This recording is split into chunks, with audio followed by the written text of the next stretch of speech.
নেতা হামলা মামলা গাড়ি ভাঙচুর সমস্ত কিছুর সাথে জড়িত। আমার এই নেতার জেল খাটা লাগছে, জেল খাটছে। অথচ আর যারা বর্তমান নমিনেশন চায় তারা বাংলাদেশেই ছিল না। 5 তারিখে শেখ হাসিনা বলেছে, 5 তারিখে এদেশে আসার সাহস পায় নাই, 20 তারিখে বাংলাদেশে এসে নমিনেশন চেয়ে বসে আছে। এটা হলো বাবার পরিচয় নিয়ে এই নমিনেশন চাচ্ছে।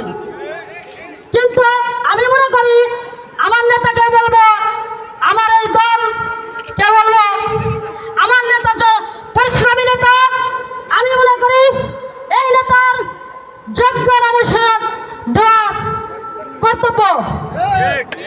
এইবারে আমার বক্তব্য শেষ করছি। ধন্যবাদ। আসসালামু আলাইকুম। আমাদের মাঝে